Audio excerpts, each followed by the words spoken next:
What's up mga quiz mga artist? Welcome back sa akin channel. This is Quiz Alan at ngayon papanoorin natin yung isang old video galing sa China na kung saan nag-perform yung mga magagaling na singers sa Asia like Darren Espanto, Polly nagagaling ng Russia, Danila Toloshiba ng Kazakhstan at itong Air, I don't know kung sino yan, from China. So excited ako kasi ang ipa-perform nila ay yung We Are The World, a very popular song by Michael Jackson. So tingnan natin kung anong klaseng performance na ipapakita ng mga singers na to. So without further ado, let's watch the video and later I'll be giving my reaction and opinion on the said video.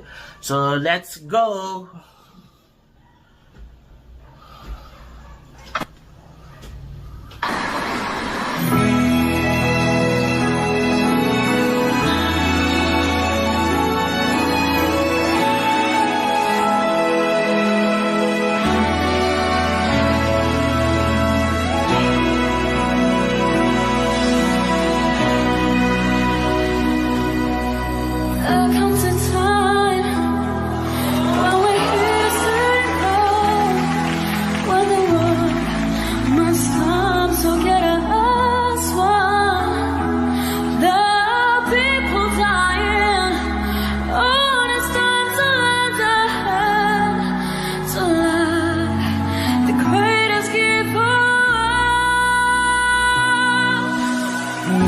Go on pretending day by day that someone somewhere will soon make a change. We are all a part of God's great big family, and the truth, you know, love is all we need.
学会尊重、认同、理解彼此，因为真正冷暖存在任何时空细节里。放下傲慢偏见，学会爱，总在这世界里。翻天古老，云上丹青，保持希望的日夜里。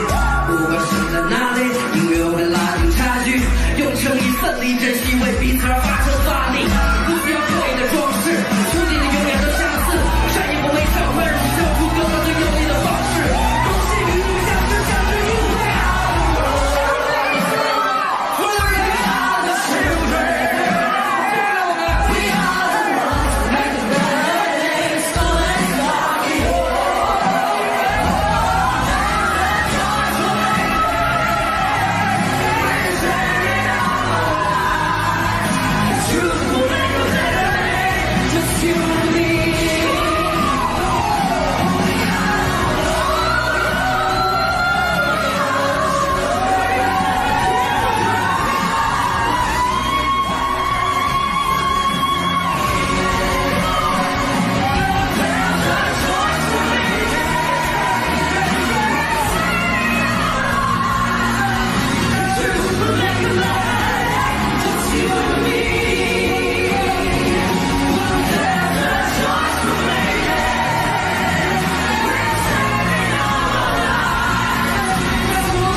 Okay, tayo ko napanood natin yung video ng performance ni Polina Gagarina ng Russia, Danilia Tolshova ng Kazakhstan, Daring Espanto ng Philippines at Air ng China.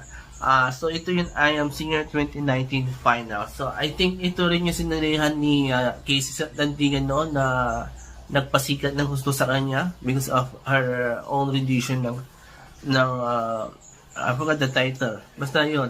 Dalawang song ang kinantayan to na talagang napabilit nila, hindi lang mga Filipino but also mga foreign viewers, audience, diba?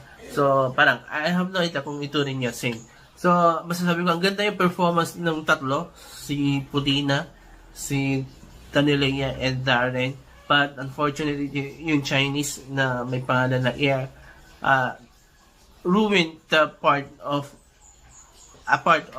the song. Yung pinilit ipasok yung rap na hindi naman necessary.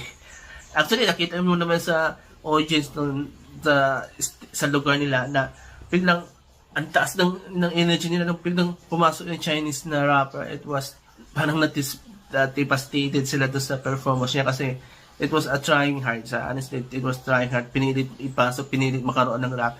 And parang ginaya ata ni next time ni Casey Datingan na nagyan ng rap yung kanta, diba, yung ni Adele noon, diba? So parang gano'n, ginaya. Yun may pinapagayan naman yung rap Ito sa nangyari to sa performance nila ng We Are The World. It's totally devastating. Talagang hindi bumagay yung rap. And as in, may part na talagang isinisigaw na niya para mabuhay yung mga audience because of what he did. And natismay yung mga viewers, mga audience noon. But nonetheless, nadala pa rin ng tatlong singer yung buong nadala pa rin, naayos pa rin nila kahit pa meron yung visit na rap na yun. And may pang parting pa sigaw-sigaw yung rapper na yun, yung parting end, which is not really, talagang ang pangit talaga. Buti na lang ang lalakas ng mga boss ng tatlong singer.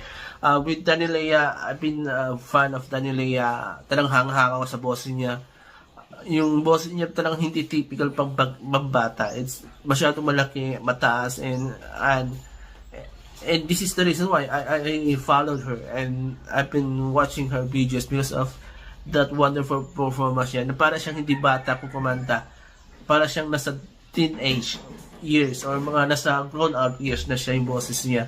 And sobrang nakakabilib. Then Darren, no doubt, one of the best singers natin, young singers ng Pilipinas, and yun nga lang, hindi nabibigyan masyadong magandang projects or songs, albums, kasi nga, I don't know, anong priority ng ABS-CBN o ng Star Cinema sa kanya, pero yun nga, kaya napupunta kayo sa acting. So, but with his performance, talagang na-prove niya, talagang he is one of the best young singers ng Pilipinas, and he has proven. Si Polina, I've seen her performance in the past, and I don't know, parang nag-struggle siya dito sa part na to, especially the later part, parang nag-struggle siya. And honestly, parang nasapawan siya nung dalawa na sina Danilia sa Darren, na I think ang pakalam ko, itong si Danilia Darren sa yung Chinese rapper na yan is guest lang, and si Polina ata yung talagang contestant ng show na yon. So parang nasapawan siya, hindi niya na uplift yung sarili niya. Yes, she did well, pero may part talaga siya ng struggle, especially the later part, and yon. So again, it was a very, very beautiful performance except sa part ng rapping na talagang pinilit, and ulit-ulitin ko ang pangit ng part na yon, and I wish wag na sa susunod na meron ka ng performance, wala silang maglagay ng rapper, and hindi siya pumagay, as in totally hindi pumagay. So yon, there you go. So kung nagustuhan nyo yung video ni Polina, Danilia, at Darren, at that stupid singer from China, rapper, I mean, not singer, mag-comment kayo dito sa baba. At kung nagustuhan nyo ng binigay kong comment and reaction to sa performance nila, mag-comment kayo dito sa baba, and I will try to react and reply pa kung kailangan. So there you go. Before I end this video, please don't forget this for while watching my videos all my channel. Comment, like, share, and subscribe to my channels. Taanas ko siya ang Pinoy Talaga channel, Proudly Bro Vlog, and Tamad na People Presents. Maraming salamat. Have a nice day and bye-bye.